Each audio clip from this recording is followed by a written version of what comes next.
1606, William Shakespeare and the Year of Lear by James Shapiro looks at an extraordinary year in the playwright's life and work.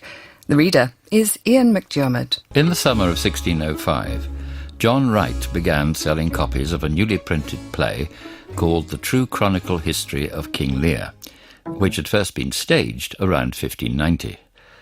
Not long after, William Shakespeare, who lived just a short stroll from Wright's bookshop, picked up a copy.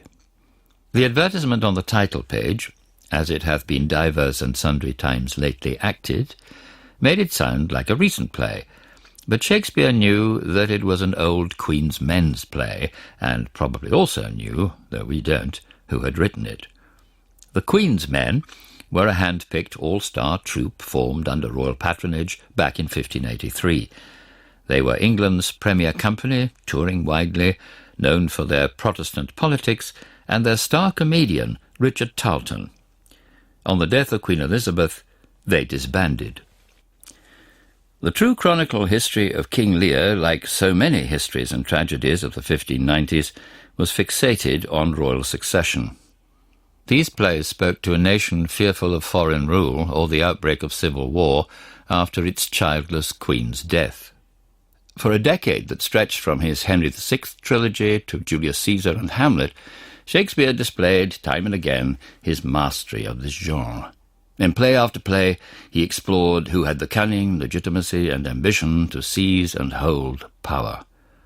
Those concerns peaked in the opening years of the 17th century as the Queen approached her end, but vanished after 1603, when King James VI of Scotland, who was married and had 2 sons and a daughter, succeeded peacefully to the throne of England.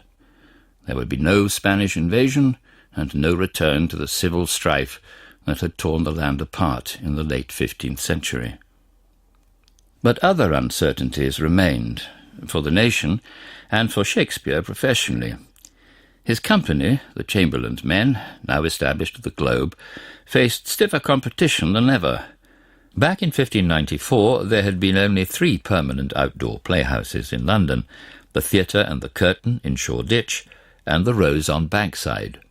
Since then, new theatres continued to sprout around the city, competing for the pennies and shillings of London's playgoers. Spectators were now flocking to watch the Admiral's Men at the Fortune Theatre and Worcester's Men at the Boar's Head Inn, and to smaller indoor sites where boy companies performed plays by London's edgier young dramatists. Other threats to the prosperity of Shakespeare and his fellow shareholders soon emerged. One of James's first royal proclamations was to ban performances on the Sabbath. It was a punishing decree that cut into theatrical profits, for Sunday was the only day of the week that most playgoers weren't labouring at work. Was this merely a sop to theatre-hating Puritans, or was it a sign that the new king saw little value in public theatre? Then suddenly came news that King James had chosen Shakespeare and his fellow players as his official company. They were to be known as the King's Men, authorised to perform not only at court and the Globe, but also throughout the realm. It was more than a symbolic title. Shakespeare was now a groom of the chamber, and he and the other shareholders were each issued 4.5 yards of red cloth for royal livery to be worn on state occasions.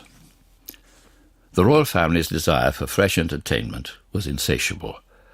Under Elizabeth, Shakespeare's company expected that 2 or 3 of its best plays each year would be selected for performance before the court. While King James may not have enjoyed watching plays as much as he enjoyed hunting, he nonetheless called for many more performances than his predecessor had, and expected most of these from the company he patronised.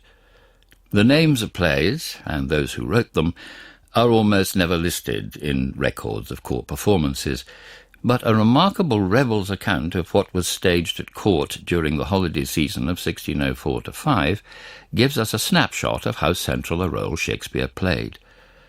These records tell us that Shack's Bird was responsible for 7 of the 10 plays performed before king and court between Hallowmas Day and Shrove Tuesday. Along with the court debuts of Othello and Measure for Measure, Shakespeare's company served up revivals of some of their greatest Elizabethan hits, which the Scottish royal family had never had a chance to see. And the pressure to provide new plays intensified. Sir William Cope, who had been tasked with finding fresh entertainment for the court, wrote to the King's chief minister, the Earl of Salisbury, "I have sent and been all this morning hunting for players, jugglers, and such kind of creatures, but find them hard to find." Having come up empty-handed, he left notes for the various entertainers to report to him.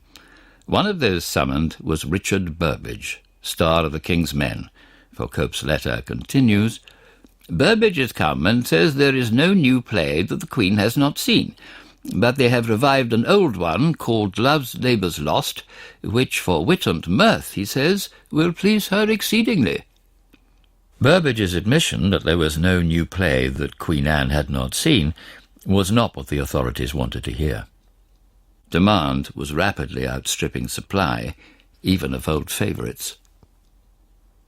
It was time to write another play, and not long after he came upon that copy of the true chronicle history of King Lear, Shakespeare had decided on its subject.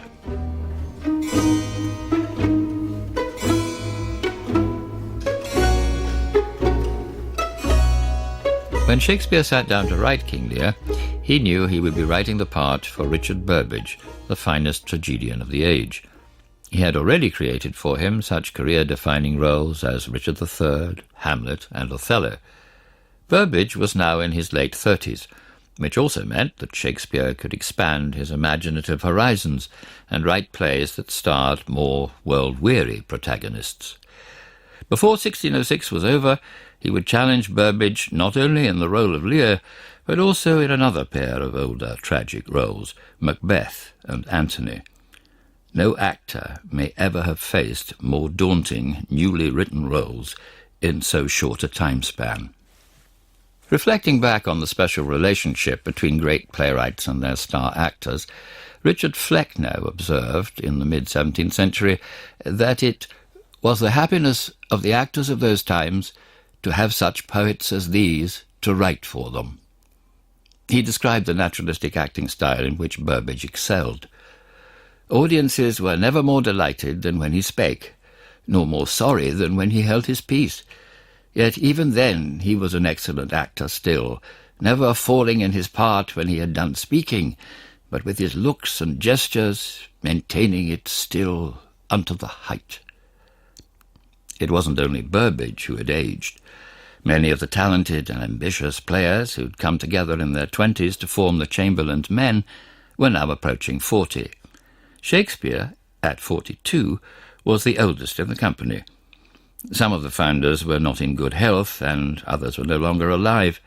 Their first star comedian, Will Kemp, had parted ways with them back in 1599 to pursue a solo career.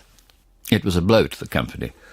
Audiences were drawn to the theatre for Kemp's clowning as much as they were for Burbage's tragic roles or Shakespeare's words. Kemp's replacement, Robert Armin, was a very different kind of comedian. Kemp's dim-witted demeanour couldn't have been further from the sardonic, witty air of the diminutive Armin. It took a while for Shakespeare to figure out how best to write Armin into his plays. He had some early success with the parts of Touchstone in As You Like It and Feste in Twelfth Night, but it wasn't until King Lear that Shakespeare created a truly defining role for Armin. The Fool would be a role quite unlike any Shakespeare ever wrote, before or after. Witty, pathetic, lonely, angry, and prophetic in turn. A part rich in quips and the kind of sharp exchanges for which Armin was famous. His range was extraordinary, and it's not surprising that this almost bewildering role was cut for much of King Lear's stage history.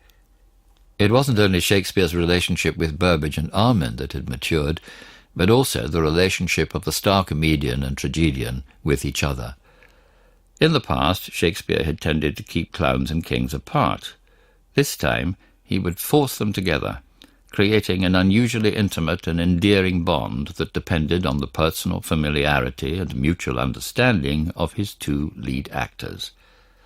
The poignancy of one of Lear's most heartbreaking lines, written for Burbage, "And my poor fool is hanged," reminds us not only of the manner of Cordelia's death, but also of the lot of his beloved fool, Arman, who disappears from the action midway through the play. Shakespeare's Jacobean plays depended on the raw talent of his company.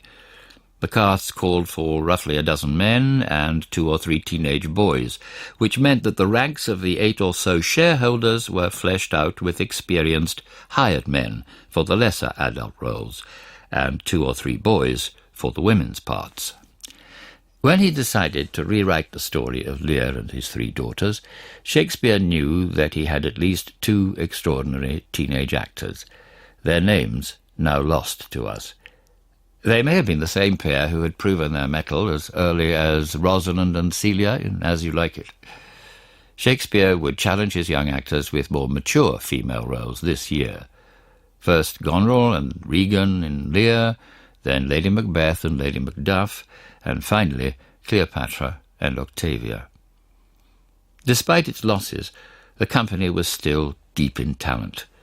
Staging King Lear without that depth, and without actors who know each other intimately from having worked together for so many years, is incredibly hard to do well. While Shakespeare no doubt joined them on stage when needed, by 1606 it seems that either he or the company felt that his hours were better spent writing full-time than in the wearying business of rehearsing and acting. This meant that his days were free, for the first time since the early 1590s, to collaborate with other playwrights. The fact that half of his last 10 plays were co-authored is undoubtedly related to his withdrawal from full-time acting.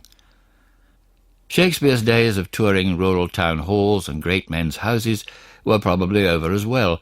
That left him in an unusual position in 1606. While he had a first-hand knowledge of the strengths of each of his fellow players, and could write plays that took advantage of their unrivalled depth and talent, he was no longer interacting with them every day.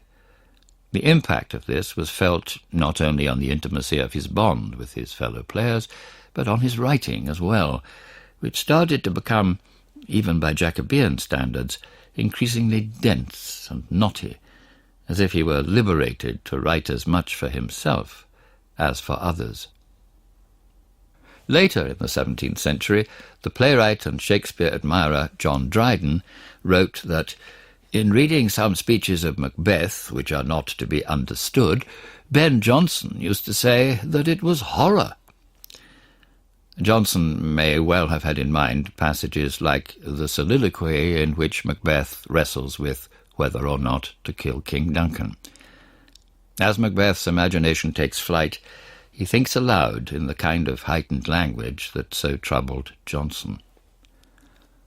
And pity, like a naked newborn babe striding the blast, or heaven's cherubim, horsed upon the sightless couriers of the air, shall blow the horrid deed in every eye, that tears shall drown the wind.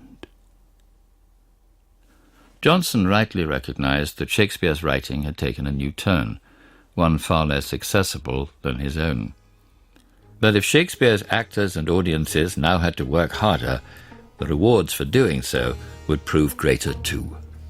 By the end of October 1605, Shakespeare was likely to have been well past the opening scenes of King Lear, including the one in which Gloucester enters, sees Edmund hurriedly putting away a letter, and demands that it be handed over. When Edmund reluctantly does so, Gloucester reads it aloud. "I begin to find an idle and fond bondage in the oppression of aged tyranny, who sways not as it hath power, but as it is suffered. Come to me, that of this I may speak more. If our father would sleep till I waked him, you should enjoy half his revenue for ever, and live the beloved of your brother, Edgar." Gloucester mulls over its veiled message before demanding of Edmund, "When came this to you? Who brought it?" Edmund does his best to keep its source a mystery. "It was not brought to me, my lord, there's the cunning of it. I found it thrown in at the casement of my closet." This use of a forged, opaque letter is found nowhere in his sources, and was something Shakespeare had never tried before. Not long after he wrote this scene, a similar one played out in the evening of the 26th of October at Whitehall, where members of the Privy Council were conducting state business. They were interrupted by the arrival of Lord Monteagle, who was well known to them. 4 years earlier he had been among the participants in the Earl of Essex ill-fated rising. Monteagle had brought a letter he thought the councillors should know about. It read, "My lord, out of the love I bear to some of your friends, I have a care of your preservation. Therefore I would advise you, as you tender your life, to devise some excuse to shift your attendance at this Parliament. For God and man hath concurred to punish the wickedness of this time. I say they shall receive a terrible blow this Parliament, and they shall not see who hurts them." Like Edmund's letter, its origins were cloaked in mystery. When asked how the letter fell into his hands, Monteagle told them how earlier that day a reasonable tall stranger had stopped one of his footmen, handed him the letter, charged him to deliver it to his master, then disappeared. On the 4th of November, a search was made of the great vault underneath Parliament. They found it filled with piles of billets and faggots heaped up. When they asked who had rented the property, they were told it was Thomas Percy. Percy was part of the royal bodyguard, placed in that office by his cousin, the powerful Catholic Privy Councillor, the Earl of Northumberland.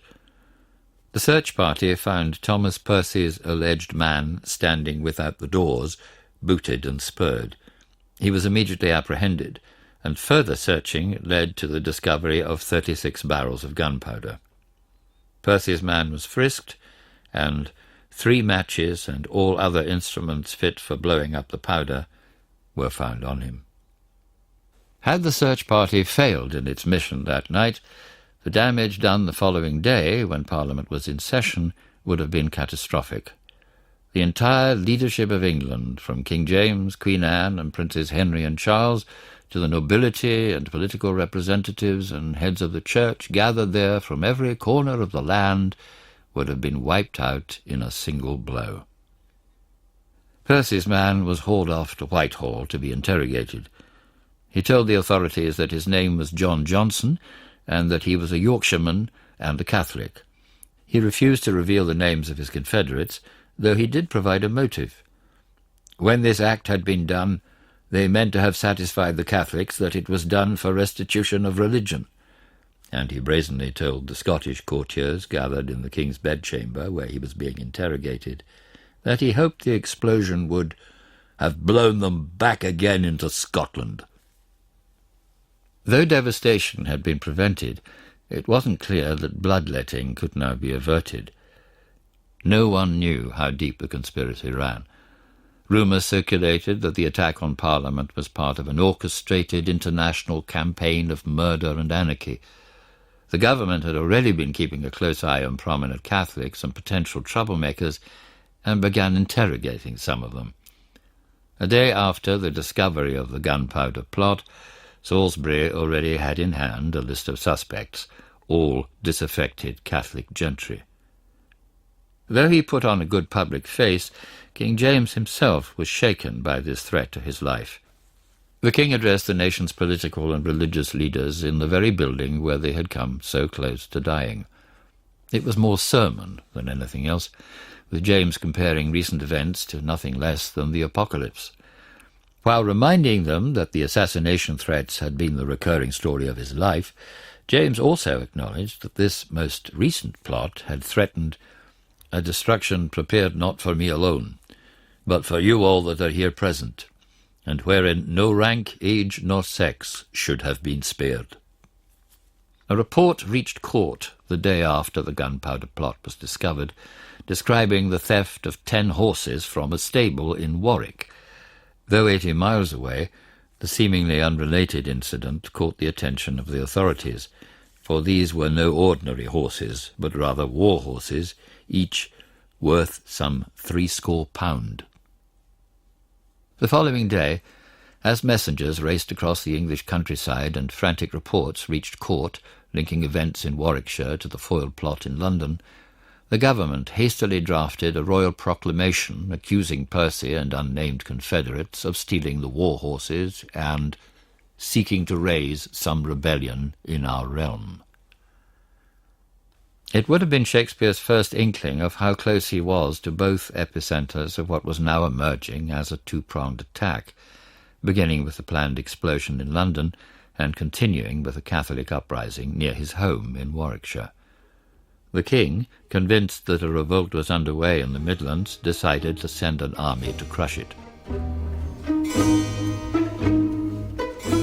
After several rounds of interrogation and torture, the defiant John Johnson was finally broken. When he supplied the authorities with a full confession, he was so weak he could barely sign it.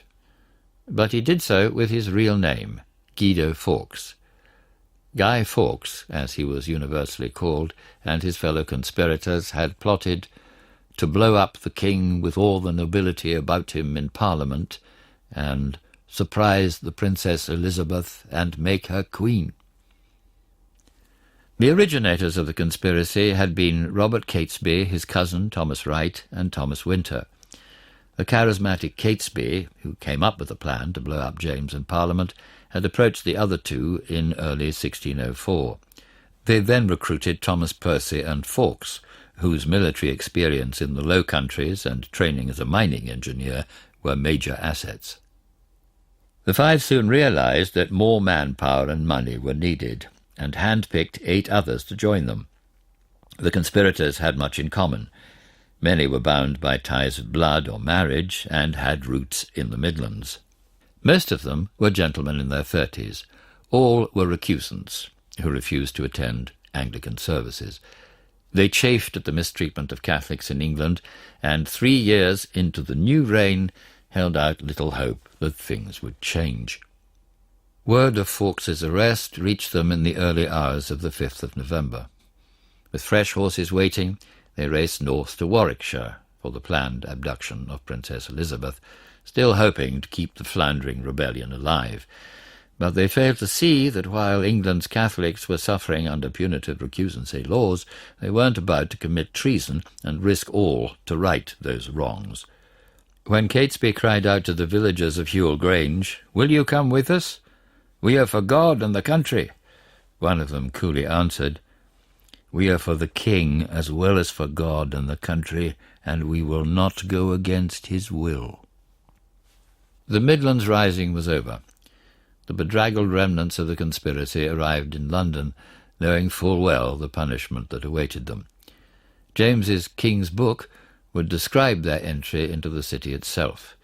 They were met with a huge confluence of people of all sorts, desirous to see them as the rarest sort of monster, fools to laugh at them, women and children to wonder.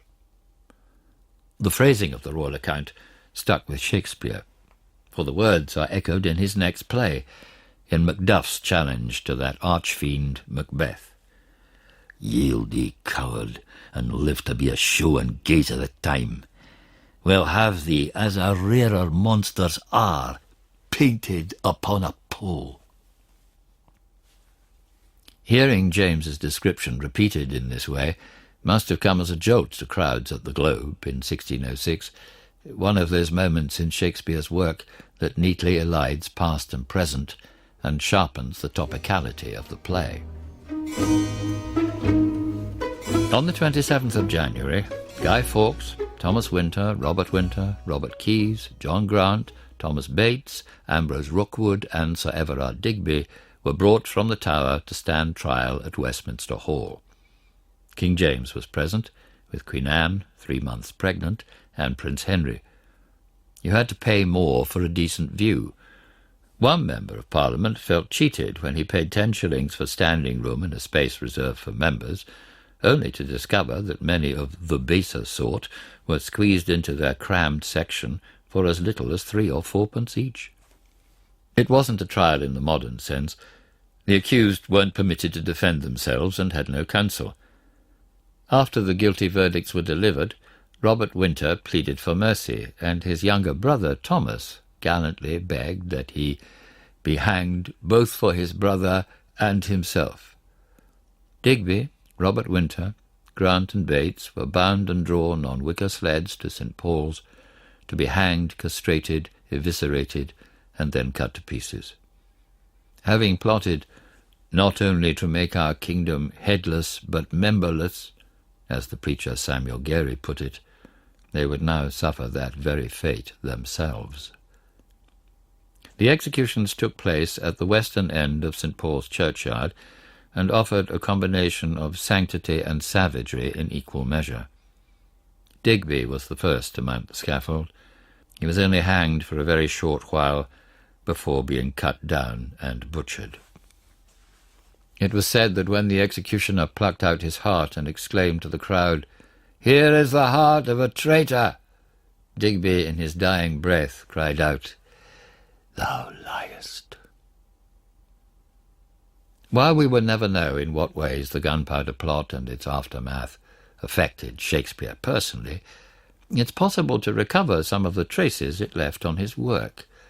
Its most obvious impact would be on the next play he would write, Macbeth, which begins and ends with the killing of a Scottish king. In its use of squibs in the opening scene, small fireworks made of brimstone and saltpetre, it must have even smelled like a gunpowder play. The plot also left its mark on King Lear. In Lear's words on the heath, confronting the terrible elements and calling down destruction on his head, Shakespeare had written one of his most powerful speeches. "Blow, wind, and crack your cheeks. Rage, blow, you cataracts and hurricanes. Spout till you have drenched our steeples. Drown the cocks. You sulphurous and thought-executing fires, vaunt couriers to oak-cleaving thunderbolts, singe my white head. And thou, all-shaking thunder, smite flat the thick rotundity of the world. Crack nature's mould, all German spill at once, that make ingrateful man." In late July 1606, the King's men lowered their flag at the Globe and locked their playhouse doors. Plague had returned to London. 2 years earlier, after the outbreak in which over 30,000 Londoners had died, the Privy Council decreed that public playing should cease if weekly plague deaths rose above the number of 30. Performances could only resume once it dipped below that figure. Despite the prevalence of plague in London during the first 7 years of the reign of King James, the first-hand experience of these terrible visitations and their effects on families and neighbourhoods went largely unrecorded. Most of what we know then comes from official documents and a few letters. We learn from surviving records that those caught escaping from a quarantined house who didn't have the marks of plague on them could be whipped, and those with visible plague sores were guilty of a felony and subject to execution. To reduce the size of crowds, funeral attendance was limited to 6, including the pallbearers and minister, though these and other rules were often ignored. Those who tended to the infected had to carry a 3-foot-long red rod or wand, so that passers-by in London's crowded streets could give them a wide berth. During plague time, London sounded different. Each funeral resulted in the ringing of a knell, sometimes for an hour or longer, at one of the 114 churches in London's 26 wards. It was a cacophony. Surely among Shakespeare's greatest gifts, living as he did, directly across from St. Olaf's on Silver Street, must have been his ability to shut out this melancholy clamour as he wrote, if indeed he sought to do so. At the same time, other street sounds were now strangely absent, including barking. Dogs that ran free in London were massacred, and those ordered to kill them paid a penny a carcass. John Fletcher offers a rare protest against this practice in his play The Scornful Lady. "I would 'twere lawful in the next great sickness to have the dogs spared, these harmless creatures." But what else were civic authorities to do, since they were unsure what caused the plague, Was it interplanetary alignment? Divine anger? Centuries would pass before scientists discovered that this plague was caused by a strain of bacterium passed on either through the bite of an infected flea or by an infected person's cough or breath. The fleas were carried by rodents, especially rats. The symptoms that followed a bite by an infected flea were horrible: fever, a racing pulse and breathlessness, followed by pain in the back and legs, thirstiness, and stumbling. The skin soon felt hot and dry, and lesions formed, dark discolorations known as God's tokens. Buboes, hard swellings of a lymph gland, would form in the groin, armpit, or neck, then rupture, causing pain so agonizing that some victims would leap from windows or throw themselves into streams. Finally, speech would become difficult, and victims would rave or suffer delirium before succumbing to heart failure. It was an awful way to die, and an awful thing to witness. The theatre, which provides such insight into almost every other aspect of daily life, disappoints when it comes to plague. Dramatists of the day delved into almost every troubling or taboo subject. Playgoers saw rape victims stagger on stage and flinched as throats were slit and eyes gouged out. But one thing they never saw depicted was a plague victim or their symptoms. Was this because it was bad for business to remind playgoers packed into the theatres of the risk of transmitting disease, or because a traumatized culture simply couldn't deal with it? Glancing allusions to plague's devastation in Shakespeare's works, when they do appear, are that much more striking. The most haunting is surely the one in Macbeth that alludes to the ringing of church bells for the dead and dying, so incessant that people no longer ask for whom the bells toll. The seemingly healthy turn out to be dead men walking. The dead man's knell is there scarce asked for who, and good men's lives expire before the flowers in their caps, dying or ere they sicken. 4 centuries later, we have lost much of the shock audiences must have felt when hearing a furious Lear call Goneril a plague sore, an embossed carbuncle in my corrupted blood. Or in Antony and Cleopatra, when a soldier, asked which side is winning, replies that the situation is hopeless, like the token pestilence where death is sure. For playgoers in 1606, these images were more than metaphorical, and more terrifying than they can ever be for us. In early October 1606, weekly plague numbers soared to 141.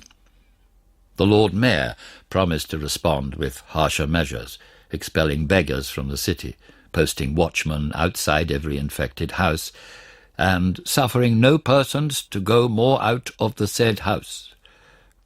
But everyone knew, with well over 1,000 Londoners now infected, the authorities lacked both the resources and the manpower to ensure the quarantine of so many houses. Almost no first-hand stories survive of what it was like to be locked into a house with plague victims, or to lose one's loved ones, or what it felt like to catch the plague. One of the very few can be found in the notebooks of Simon Foreman, astrologer and physician. They reveal a great deal about the hostility and suspicion that were a byproduct of an outbreak. Among those who perished this October was a 12-year-old servant boy in Foreman's household. Years earlier, Foreman had himself been stricken. He records having plague sores as broad as a halfpence, but managed to survive by lancing his boils and drinking a special concoction.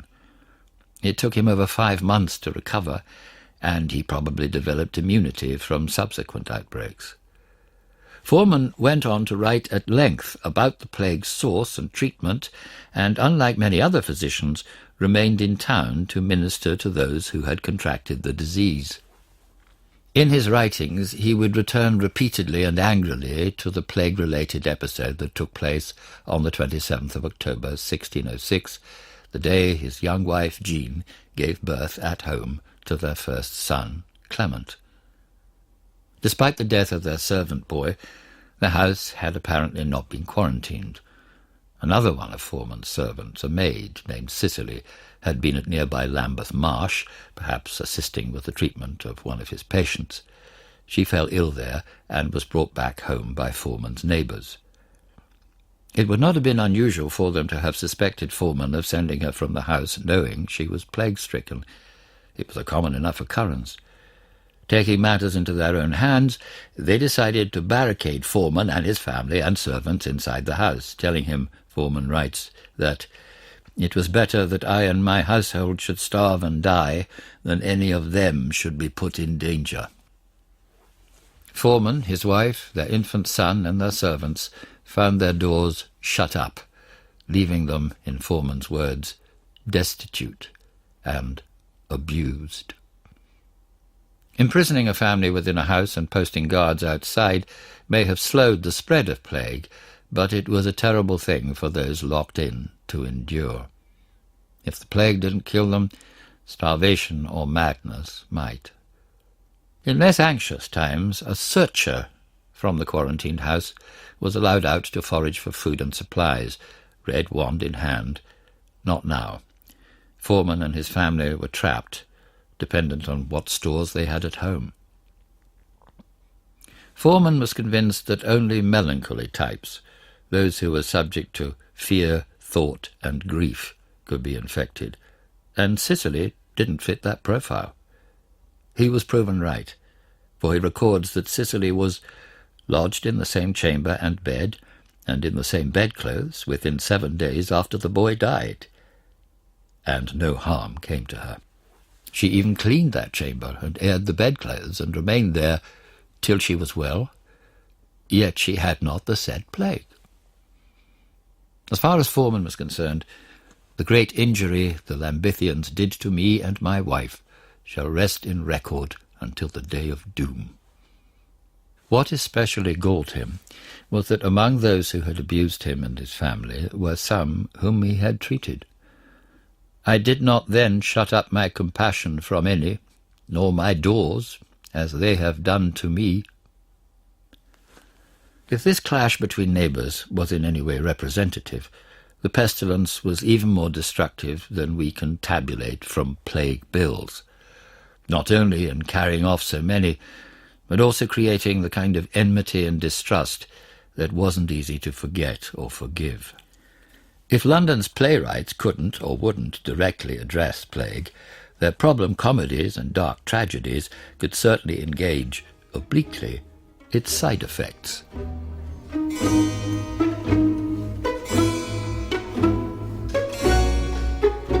When plague spread through much of London in July, Shakespeare's parish was spared.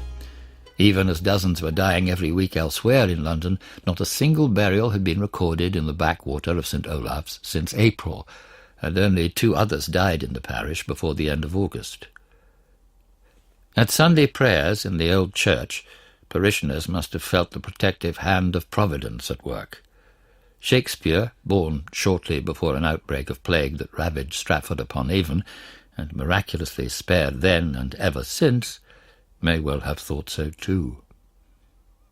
In early October 1606, St. Olave's luck ran out. How plague passed from one hour to the next is unknown, but its spread seemed both localized and inexorable. Whole households and streets are stricken, as Thomas Dekker put it in his News from Gravesend. The sick do die, the sound do sicken. Yet another household that suffered multiple losses near Shakespeare's lodgings was that of William Taylor, an embroiderer. His infant daughter was spared. Her name was Cordelia, and she had been christened in November 1605, while Shakespeare was writing King Lear. By the end of December, the outbreak had claimed at least a dozen lives. One was Shakespeare's landlady, Marie Mountjoy. She had probably not yet turned 40 when she was buried in St. Olave's churchyard, at the height of the infestation, across the street from where she had lived. By that time, Shakespeare's latest play, Antony and Cleopatra, was finished, or nearly so. We can only wonder whether he felt any connection between the untimely death of that play's heroine and Marie Mountjoy's. It reminds us how few are the surviving traces of his existence, especially those that reveal anything about his relationships. But there are records out there, if we can piece them together, that can tell us more about what his life was like. The survival of the plague records for St. Olave's allows us the briefest glimpse into Shakespeare's life. He may not have been alone in thinking that he had been twice spared of late, first from the gunpowder explosion and flames, then from an outbreak of plague that had reached his doorstep. The strangely named disease, the evil, or the king's evil, was the early modern term for scrofula, a tubercular affliction of the lymph nodes on the neck and face, which resulted in lumpy, bluish swellings. In a tradition that continued into the 18th century, diseased subjects would be brought before English monarchs. As prayers were recited, they would either touch or pass their hands over the ulcerous sores before placing around the neck of the sufferer a gold coin or stamp hung on a ribbon, aptly called an angel. James had never practised touching for evil during his years of ruling Scotland. His fiercely reformed ministers would never have stood for what it would imply about his powers. Given his squeamishness about mingling with his lowly and diseased subjects, that probably suited him. But when he arrived in England in 1603, he no longer had much choice, for it was an established tradition that had been regularly practised by his Tudor predecessors. By 1606, he had overcome his scruples and often engaged in the practice. Arthur Wilson, a close observer of the king, writes that James knew full well that the practice was merely a device to aggrandize the virtue of kings when miracles were in fashion. Nonetheless, James played along. He smiled at it, Wilson writes. In late 1606, King James cured the evil before Scottish visitors to his court. The first Hampton Court Conference of 1604 is well known in large part because it was there that the King James Bible was first proposed and royally authorized. The main purpose of that conference had been to resolve outstanding religious differences in the land, and to that end James had invited moderate Puritans as well as Anglicans to make their case and dispute theology with him. Almost unknown today, but no less important for the king, was a second Hampton Court Conference in September 1606, at which James once again matched wits with theologians. Invited to attend were 8 representatives of the Scottish Kirk, including the headstrong Andrew Melville and his nephew James Melville, said to be the man most hated by King James in all of Scotland for rejecting royal claims to religious authority. Reports of their defiance were soon the stuff of popular gossip in London. James had summoned the ministers to London to bring them to heel. When they arrived at court, James's Dean of the Chapel tried talking sense to James Melville. The two men agreed that the Pope lacked religious authority in the land, but when Melville argued that the presbytery hath it, he was told that it was treason in England to say so, for the prince has it by our laws. When Melville pointed out that according to Scottish law this wasn't so, he was warned, "But you must have it so." We tend to think of plays as the main site for exploring sensitive issues of authority in Shakespeare's day. But for King James, sermons better served that purpose, and for every play he saw, James may have heard a half-dozen sermons. In advance of the arrival of the Scottish delegation, James called upon 4 of his finest preachers, William Barlow, John Buckeridge, John King, and Lancelot Andrews, to write interlinking sermons that the Presbyterians would hear over a 2-week period. These preachers were king's men too.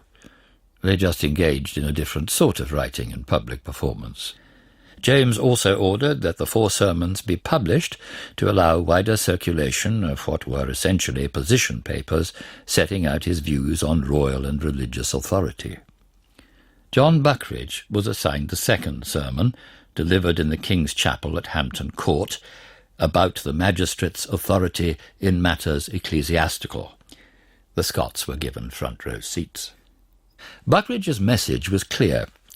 Presbyterians were really no different from papists, insofar as both were enemies to the king's supremacy. Buckridge's task was to reject the Scots' position that they were merely acting as the earliest Christians had done. He argued that the Scottish ministers had misread ancient history. Although the Church was governed for the first 300 years before any emperor or king became a public professed Christian, yet the times were different then, and all things have their time. One of the incredulous Scots, who had to sit quietly through the long sermon, was unsure whether Buckridge spoke out of ignorance or malice. The royal message so far hadn't got through. If James couldn't bend them to his will, he could at least provoke them. One such provocation was forcing the Scottish delegation to watch the King and Queen receive communion at an altar on which sat 2 basins with 2 candlesticks. For the Calvinist Scots, who despised such rituals, this hint of traditional Catholic practice was outrageous. James might as well have been attending a mass. If the English communion weren't provocation enough, there would be one last show of royal supremacy. After Buckridge's sermon, the Scots were led to the king's closet. There they witnessed something they had never seen before, the king engaging in the royal ceremony of curing the evil, touching diseased children brought there for this special performance. This bit of royal theatre confirmed what Buckridge had said at length. James's authority extended beyond the political sphere, for God worked miracles through him. Bringing children to the royal palace to be cured was a nice touch, for the Scots were like wilful children who had to be brought to the English court and cured of what afflicted them.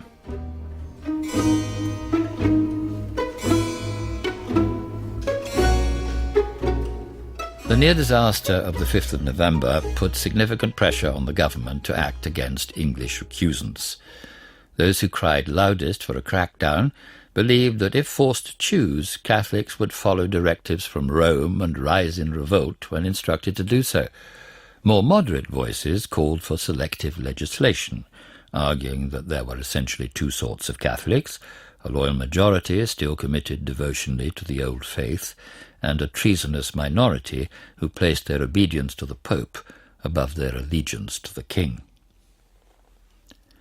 Immediately after the plotters were tried and executed in late January 1606, Parliament began drafting a Bill of Recusants and debating various solutions to England's Catholic problem. The more rabid in the House of Commons proposed that children of recusants be taken from their parents and marriage barred between recusants and members of the Church of England. The easiest way to discover recusants was by identifying those who refused to receive communion. Though weekly church attendance was technically mandatory, parishioners were required to receive communion only 3 times a year, including Easter. From now on, those who refused to do so, and the presumption was that only a practicing Catholic would choose not to, would be identified by church wardens and fined. The first year £20, the next year £40, and after that £60 annually. For all but the wealthiest recusants, this meant eventual impoverishment.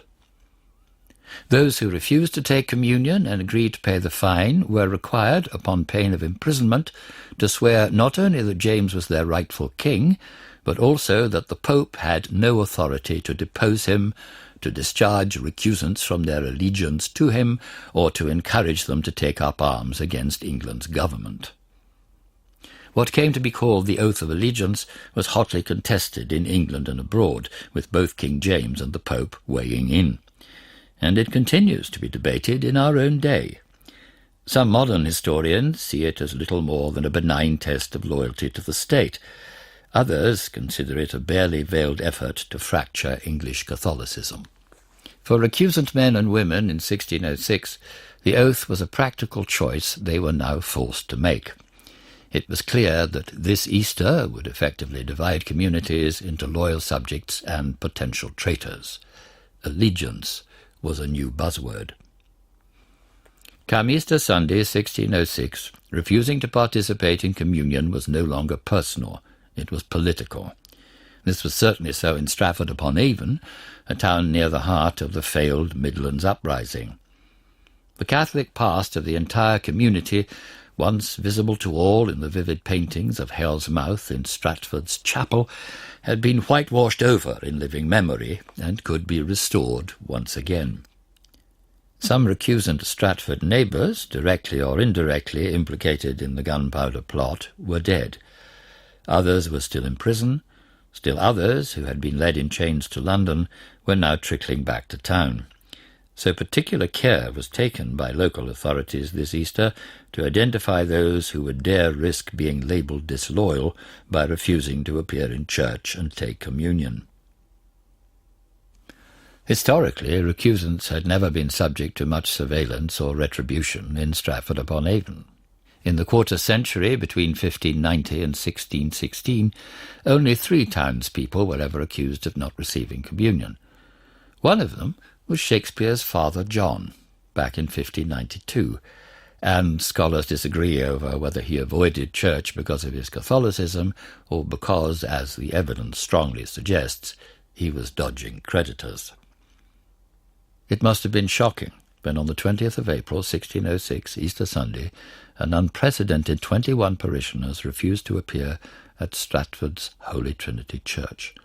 At least a third of them were deeply committed Catholics, the kind who harboured Jesuits or whose sons became priests.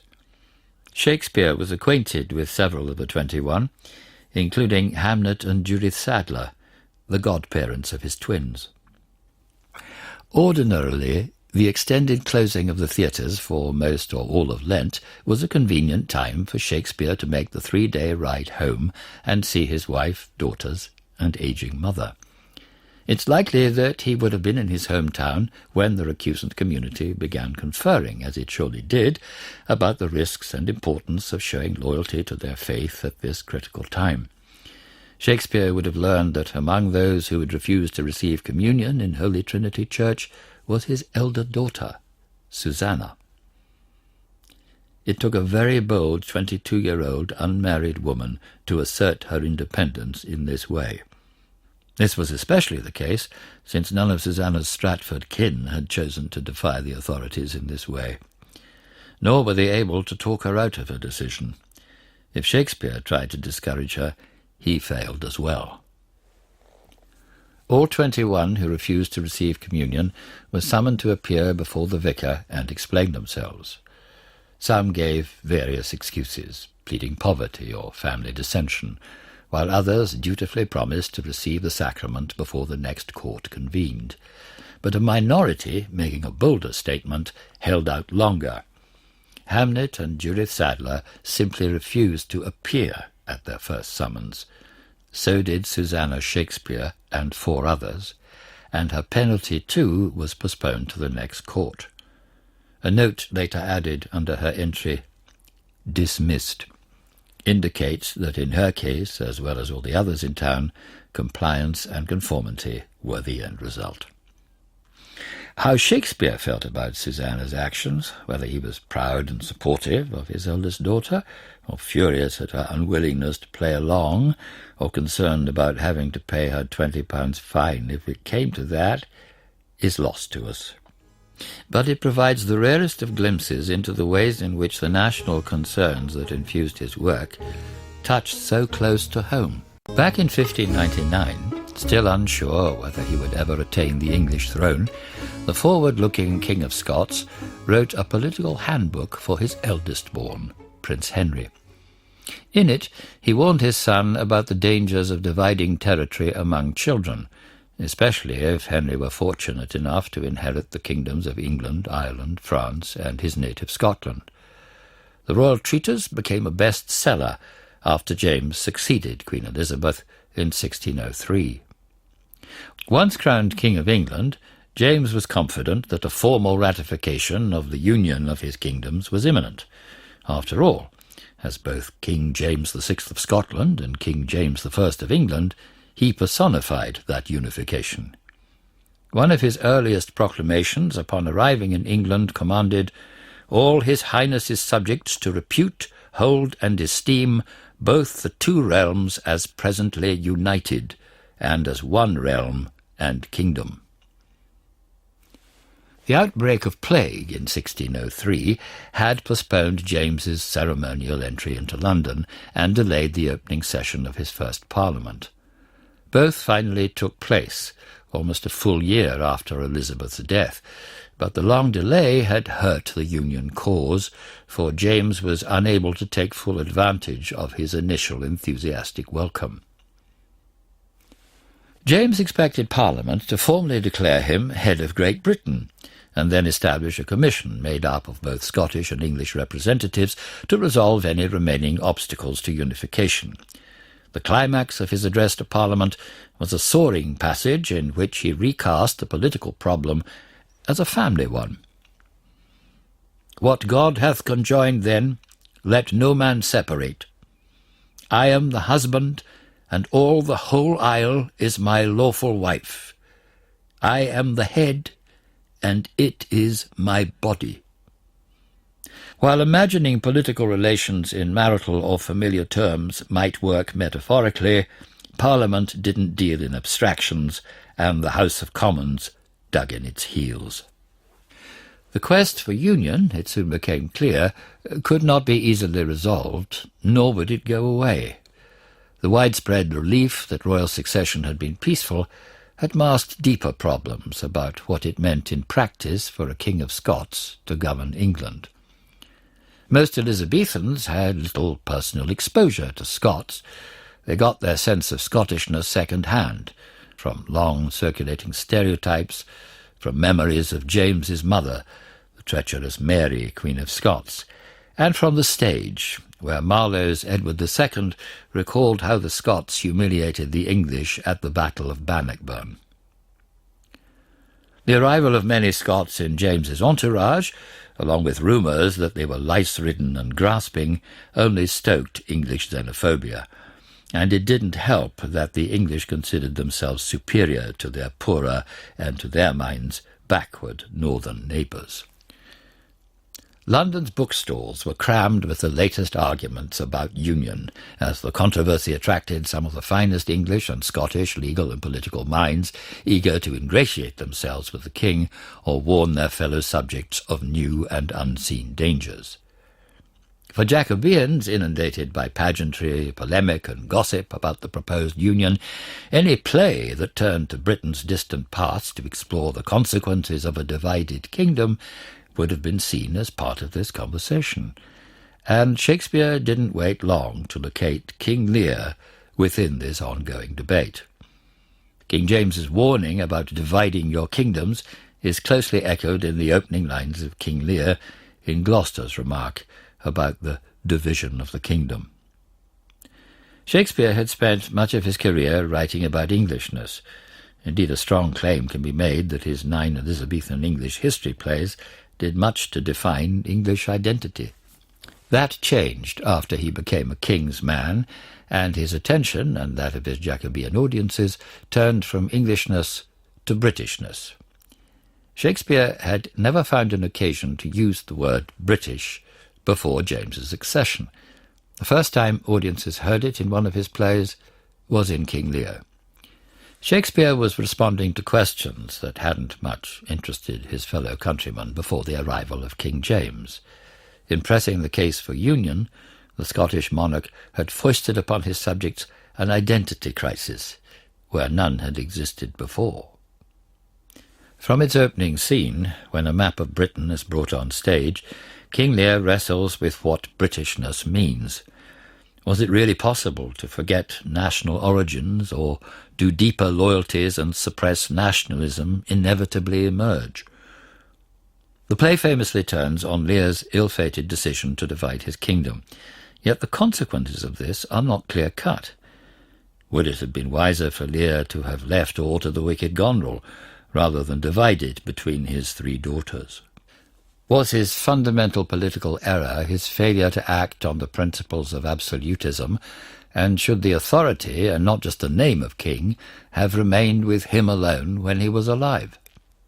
Challenged by James's rhetoric to imagine British political history in familial terms, Shakespeare does so with remarkable acuity, having discovered deep cultural fissures, ones that shape this grimmest of tragedies. On the morning of the 18th of July, 1606, multitudes rushed down to the Thames. A Danish fleet of 8 great ships had anchored at Gravesend the previous evening. The crowd was soon rewarded with a breathtaking spectacle as King James and his entourage made their way downriver to the Danish ships on 36 barges. James had hurriedly returned from hunting to greet his brother-in-law, King Christian IV of Denmark, who welcomed him aboard his flagship, the 3 Kroner. James and Christian had agreed to a state visit, a highly unusual event, since European rulers rarely set foot in each other's kingdoms. They had met only once before, in Denmark, when the young King of Scots had sailed off to bring home his 14-year-old bride, Anne, in 1589. Those lining the Thames were struck by the noxious smell of gunpowder, for as the royal parties in James's barge were towed upstream, the Danish warships fired such massive salvos that smoke dimmed the sky, and the noise of the cannon fire was heard a far ways off.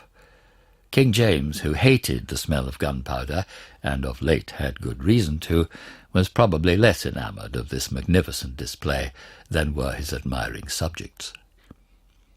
In this contest of royal symbolism, the very name of Christian's flagship, the 3 Kroner, the 3 Crowns, may have piqued James, who was still hoping to secure his own union of 3 kingdoms.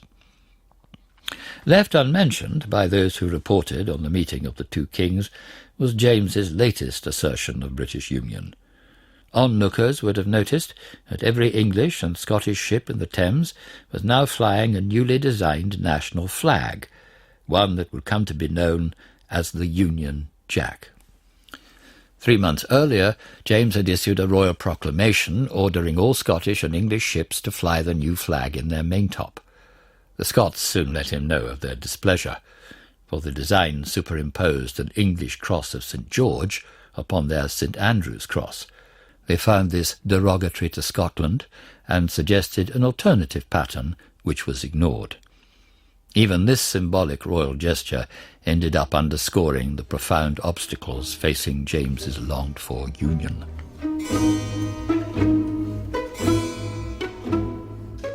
On Christmas Day, 1606, Shakespeare's company arrived at Whitehall Palace to perform King Lear. By the time the play was staged at court, the world in which Shakespeare had begun writing it had changed. Back then, some form of union seemed all but assured, and his exploration of the division of the kingdom timely, if unthreatening. Given where things now stood, a play about the fracturing of a unified Britain may well have caused a shudder or two at Whitehall. The gunpowder plot had rekindled old fears about divided loyalties within the kingdom, and the union question had focused fresh attention on the boundaries of political authority. The 1608 quarto of King Lear is not the only text of the play to survive. 15 years later, another version was published in the 1623 folio. For what was likely to have been staged in December 1606, we are left with the sometimes muddled testimony of the quarto, derived from Shakespeare's handwritten copy, and we find in that text the most painful and apocalyptic ending imaginable. Lear enters with the strangled Cordelia in his arms. She has been murdered on Edmund's orders. Lear then dies, agonizingly aware that she is lost forever, dead and gone.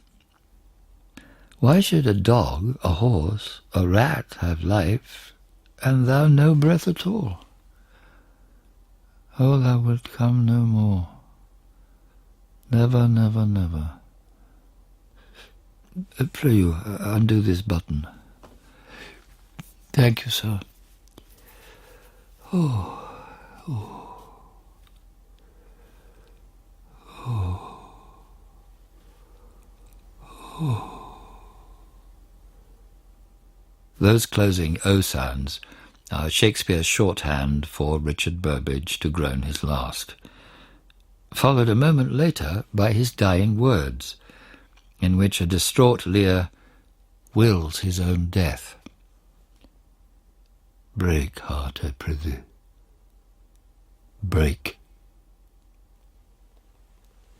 For those at the court performance, familiar with earlier versions of the story, in which the king is restored to the throne and reconciled with his youngest daughter, this outcome must have been shocking. The image and horror of the collapse of the state and the obliteration of the royal family, akin to the violent fantasy of the gunpowder plotters a year earlier. For the Jacobean Shakespeare, no year's output would be more extraordinary than that of 1606. The three tragedies he finished this year, King Lear, Macbeth, and Antony and Cleopatra, form a trilogy of sorts that collectively reflect their fraught cultural moment.